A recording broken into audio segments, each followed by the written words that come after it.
watching Kyburn talking about his most recent book, The Good Spy. This is Book TV's live coverage of the 14th Annual National Book Festival here in the Washington Convention Center, not down on the mall as we used to be.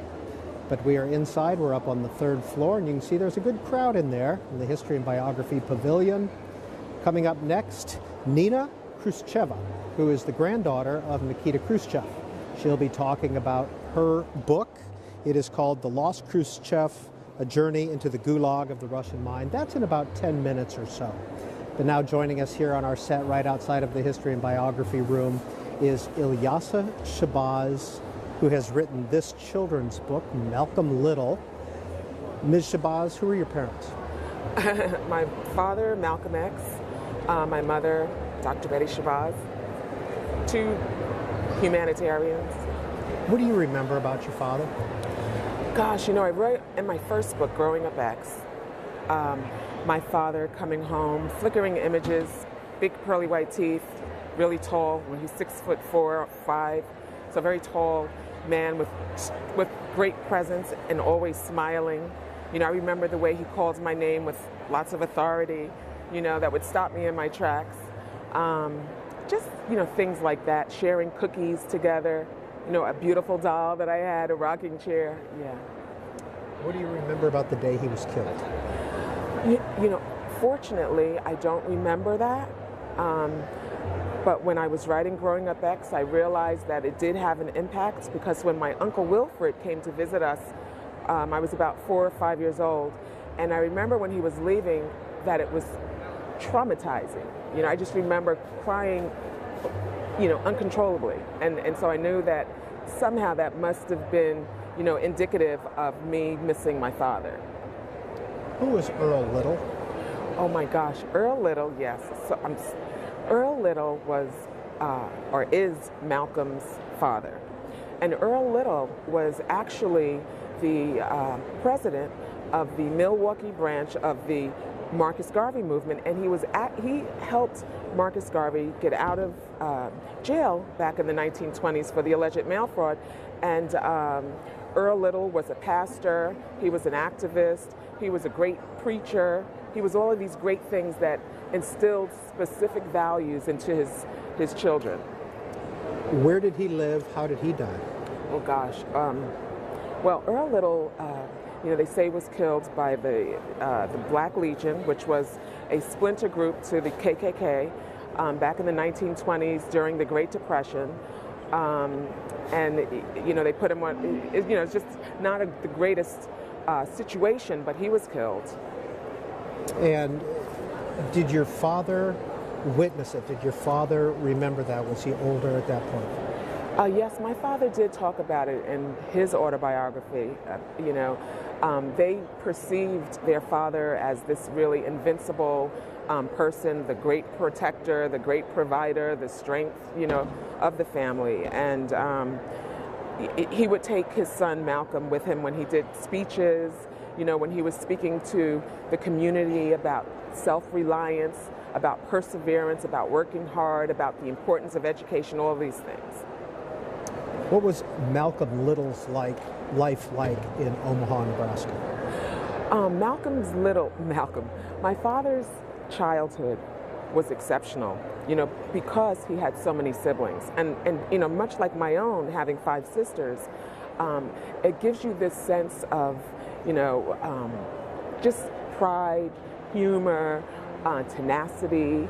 It makes you a good friend, compassionate, all of these wonderful things that were instilled in Malcolm by both of his parents that would enable him to go on in his adult life and become this person, Malcolm X, one of the greatest political strategists, one of the greatest humanitarians. Just so many wonderful things, because my father was so young. When the world learned of Malcolm X, he was only 28, 29 years old, and he was killed at the age of 39. And to have made such a significant contribution in such a short lifetime, in 12 years, speaks volumes to who he was. And for me now as an adult, I reflect on, that sense of loneliness, that sense that he must have really felt, having sacrificed his life, not asking for anything in return, for the benefit of humanity so that we can move forward into a more egalitarian future. Ilyasah Shabazz, you have a illustration in here of a house burden. What is this? Yes. Well, when my father was, I think, about 4 years old, his father, so his father was an activist also, and he bought land at that time which was reserved for whites only in Omaha, Nebraska. And so, the story, you're not allowed to live here, and so they burned their house down, but then they moved from Wisconsin to Nebraska to Michigan. And who burned down the house? The KKK. When did your father stop being Malcolm Little and become Malcolm X? My father became Malcolm X once he went to jail at 20. He went to jail at 20, and he was, before he came out of jail, 1952, 25, so I guess he was about, I don't know, however old he was. He went to 26, 27 years old. He became Malcolm X, the national spokesman for the Muslims, the Nation of Islam. Now, this is a children's book, and it just goes through his very young childhood. Yes, and it focuses on the values important, the role of a mother, the role of a father. You see a young, impressionable child, could be of any nationality, and the values, the values of a mother, nurturing her children, stressing the importance of education, the love for learning, and the father being the provider, the strength, and just instilling these values of leadership, accountability, compassion, integrity, all of the things that my father would go on to exhibit to the world in his adult life. Ilyasah Shabazz, are you finding that the generation today is too removed from your father's activism?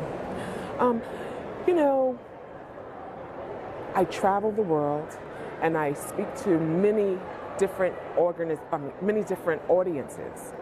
young people, middle-aged, elders, and what I find is that there are many young people who are very much in tune with Malcolm.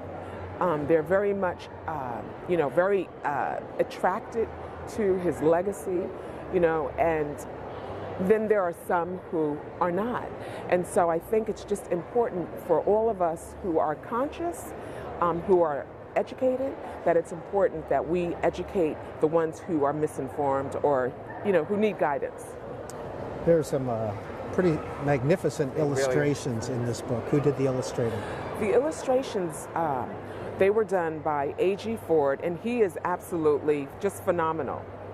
Phenomenal, beautiful, beautiful, beautiful depictions of moments that were important to my father, that played key roles in my father's life. Malcolm Little, the boy who grew up to be Malcolm X. Here's the cover of the book. Ilyasah Shabazz, daughter of Malcolm and Betty Shabazz, is the author.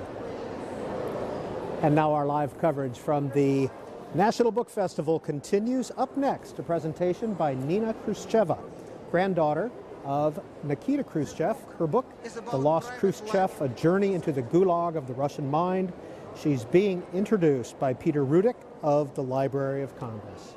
Person fights wrong accusation of government.